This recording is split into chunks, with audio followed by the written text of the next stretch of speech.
आता राजाराम कारखान्याच्या एमडीना जी मारहाण झालेली आहे, मी त्यांना पाहण्यासाठी इथं आलेलो आहे. प्रचंड अस्वस्थ आहेत.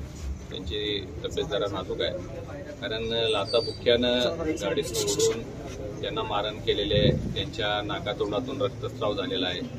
त्यांची शुगर आता 300+ झालेली आहे, BP 200+ झालेला आहे आणि इंटरनल कुठं काय झाले का काय याच्यासाठी CT स्कॅनसाठी आता ते घेऊन जात आहेत. त्यामुळे ते बोलू शकले नाहीत, परंतु डॉक्टर सांगतायत की थोडंसं सगळं तपासणी झाल्याशिवाय त्या काय सांगता येणार नाही त्यांनी सांगितलेलं. नेमकं हा हल्ला कोणी केला असं तुम्हाला वाटतंय? राजाराम कारखान्याची निवडणूक 5-7 महिन्यापूर्वी झालेली आहे. या निवडणुकीकडे सभा महाराष्ट्राचं लक्ष लागून राहिलेलं.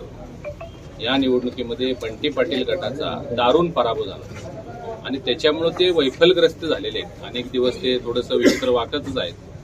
सत्ता नसली की ते थोडंसं विचित्र वागत आहेत. त्या पद्धतीनं कारखान्यामध्ये 21-0 असा निकाल सभासदांनी दिला. तेव्हापासूनच त्यांचा थोडा सभासदांनी जो केलेला अपमान आहे तो त्यांच्या मनामध्ये कुठेतरी सलत असावा. ते स्वतः मनोरुग्णच आहेत, त्यांना स्वतःची बुद्धी किंवा विचार नाही आहेत.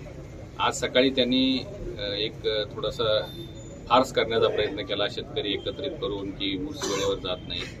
आणि आज संध्याकाळी लगेच कारखान्याचे एक MD सुशिक्षित चांगला माणूस, साधा माणूस, त्याचा पाठलाग करून पूर्वनियोजित कट करून त्यांना अडवून रस्त्यात मारहाण करणे, कपडे फाटेपर्यंत, त्यांना रक्तस्राव होईपर्यंत हे मारणं, हे म्हणजे लक्षात येतं की कशा पद्धतीने त्यांनी त्याचा कट रचलेला आहे. पोलीस आता प्रशासन आलेलं आहे, ते सगळे त्यांचे जबाब घेऊन कारवाई करतील. आणि आमचं पोलिसांना विनंती आहे की चांगली कडक कारवाई याच्यावर झाली पाहिजे, कारण हे मारणारे जे आहेत ते सगळे पूर्वनियोजित होते. पत्रकार तिथं त्यांनी बोलवलेले होते, व्हिडिओ शूटिंग सगळं केलेलं आहे. हे काय आकस्मिक काय झालेलं नाही आणि पोलिसांनी त्या पद्धतीनं कट रचून केलेल्या या मारहाणीबद्दल कुठंतरी एखाद्याचा त्या बिचाराचा जीव गेला असता तर त्याच्यावर कडक कारवाई करावी. आणि तसं नाही झालं तर मग आम्ही सक्षम आहोत, आम्ही पाहू काय करायचं या मंडळींचं. कारण ज्यांनी मारहाण केले ते सगळे व्हिडिओमध्ये दिसलेले आहेत. जो संदीप नेसदार जो गुंड त्यामध्ये दिसतोय त्याचा स्वतःचा ऊस राजाराम कारखान्याला 250 टन ऊस गेलेला आहे. त्यांनी येऊन तिथं मारहाण करणं म्हणजे हे सगळं कट कारस्थान आहे आणि ह्याच्या पाठीशी बंटी पाटील हे स्वतः आहेत असं माझं मत आहे. आपली नेमकी भूमिका आता पुढची काय? सगळे त्यांच्या तपासण्या सुरू आहेत.